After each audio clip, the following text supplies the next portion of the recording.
கும்பகோணத்தில் அதிமுக சார்பில் செயல் வீரர் கூட்டம், புதிய உறுப்பினர்களுக்கு அடையாள அட்டை வழங்கும் நிகழ்ச்சி நடைபெற்றது. இதில் பல்வேறு தீர்மானங்கள் நிறைவேற்றப்பட்டன. கும்பகோணத்தில் அனைத்து இந்திய அண்ணா திராவிட முன்னேற்றக் கழகம் சார்பில் செயல் வீரர் கூட்டம் மற்றும் புதிய உறுப்பினர்களுக்கு அடையாள அட்டை வழங்கும் நிகழ்ச்சி காஞ்சி சங்கரா திருமண மண்டபத்தில் மாவட்ட செயலாளர் பாரதி மோகன் தலைமையில் நடைபெற்றது.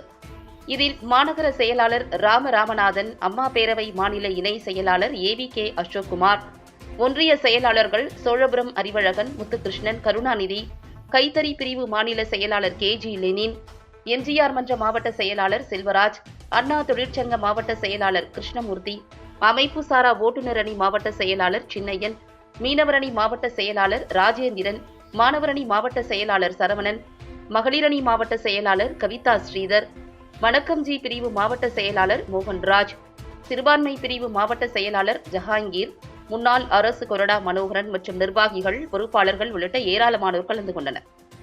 இதில் கழக அமைப்பு செயலாளர் முன்னாள் அமைச்சர் காமராஜ் கலந்து கொண்டு புதிய உறுப்பினர்களுக்கு அடையாள அட்டை வழங்கி பேசுகையில், 2026இல் எடப்பாடி பழனிசாமி கண்டிப்பாக முதலமைச்சர் ஆவார்.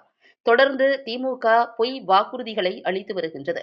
வரும் உள்ளாட்சி தேர்தலில் அதிக இடங்களில் வெற்றி பெற வேண்டும். இதற்காக அனைவரும் ஒற்றுமையுடன் செயல்பட வேண்டும்.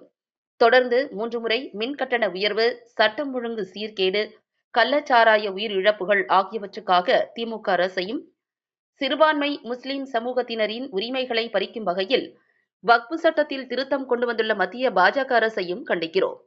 மேட்டூர் அணை திறக்கப்பட்டும் தூர்வாரும் பணிகள் முறையாக மேற்கொள்ளப்படாததால் ஏரி, குளங்களில் நீர் செல்லாமல் நீர் வீணாக கடலில் கலக்கிறது. இதன் மூலம் நீர் மேலாண்மை திட்டங்களில் தோல்வியடைந்த திமுக அரசுக்கு கண்டனம் தெரிவிக்கிறோம் என்று தெரிவித்தார்.